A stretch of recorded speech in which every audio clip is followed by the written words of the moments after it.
The Dallas real estate market is going through major changes right now. The data just came in and I'm going to share that with you today. I'm going to let you know exactly what you need to do in this market to win. But before we get into it, make sure you hit that like button, subscribe, hit the bell notification so that you get all the updates and you can be in the know so that when it's your time to make that move, to sell that property, or to just sit on the sidelines, you know exactly what to do.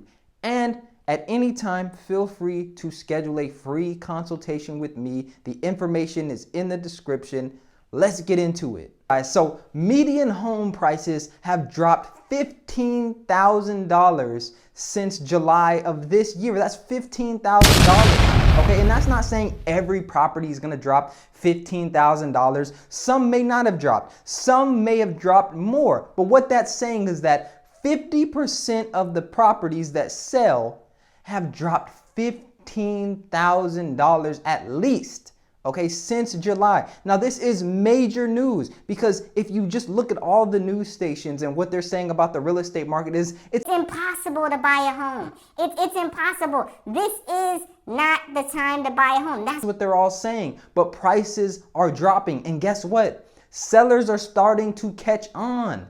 They're starting to catch on. They're listing their prices for lower. The properties are selling for lower. So this new data point just came out. The average home in the DFW market is sitting on the market for 44 days. Okay, that means 44 days before it sells. So let's put this in a perspective. All right, if you're trying to move, then what that means is that on average, you're going to need, once it even gets under contract, okay, from the time it's listed, gets under contract, and then sells, that's 44 days. So if you're a seller, you need to keep this in mind because homes are not selling in a week. They're not selling in 10, 20 days, not even 30 days. The truth is, homes are sitting on the market longer. People are not going and looking at properties as much as they were a year ago. And the reason is because sellers are pricing the properties too high on the internet. Okay, and it takes a savvy buyer to go and understand that the price you're seeing on the internet is likely going to sell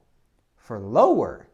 Okay, most homes, the average home is selling for about 5% below what the listing price is. That's just the average. Buyers are saying, hey, look, we're not going to start paying listing price if you don't want to negotiate title policy, which can be $1,000 to $2,000. We're not going to pay listing price if you don't want to pay for the survey. We're not going to pay list price if you don't want to fix up the property and you just want to take pictures on your iPhone and put them up on the internet. We're not doing it anymore, okay? And I wouldn't either. All right, I don't know how many properties I see that are listed on the internet that some real estate agent, right? Now I'm talking to other real estate agents. You took pictures on your iPhone and put them up online because you thought this was 2021.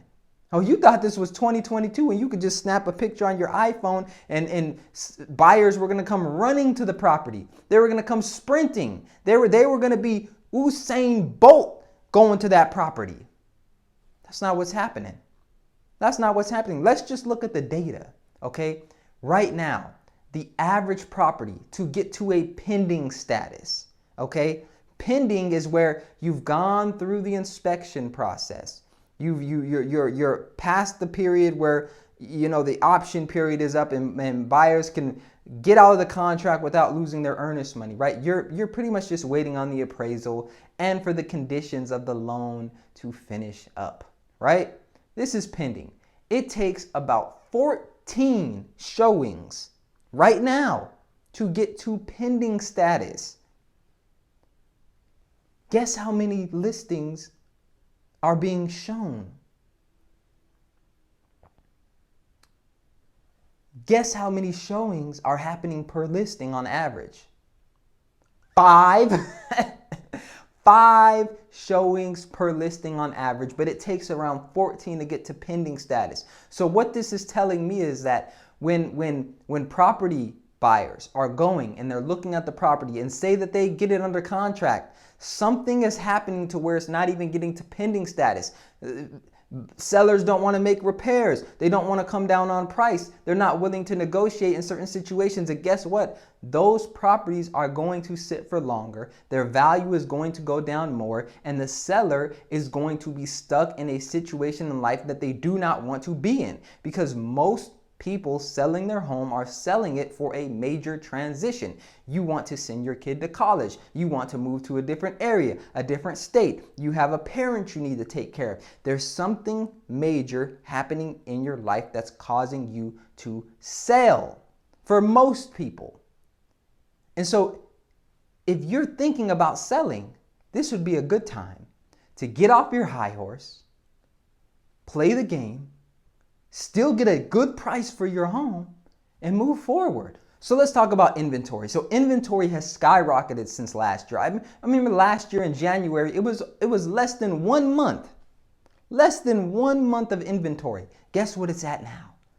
3.4 months. Okay? 3.4 months of inventory, meaning that if no other properties came on the market, it would take about 3.4 months to sell the real estate that's on the market. That is a huge gain since January of 2022 when it was less than a month. Properties are sitting for longer. Inventory is rising. Prices are dropping. Wake up. This is the opportunity. This is the opportunity. And this is why I say when you're scrolling through Zillow, and you're scrolling online on Realtor.com, or maybe even my website, robertfitzpatrick.exprealty.com, and you're looking at properties, okay, the sticker price is not what you will probably pay. Why? Because you're going to call me, you're going to schedule a free consultation, right? And then we're going to make a call, and I'm going to go over a plan with you. And we're going to talk about how you can probably get them to pay for your title policy. You can probably get some money off of the price. You can get some closing costs paid for. All of these things to help you in your situation. Now, this doesn't apply for everybody. I know there's going to be some people, well, you guaranteed that you could. Hold up. It depends on the property, depends on you, your situation, all of those things. But this is why you need to schedule a free consultation so we can go over everything you need to know so you can make an informed decision. Whether you're a buyer or a seller, maybe you're an investor. I want to help you. So let me know what you think in the comment section. And if you have not checked out my latest video, make sure you go check it out. It's going to give you all the information that you need to know on what's happening and overall what you can do to win. Thank you.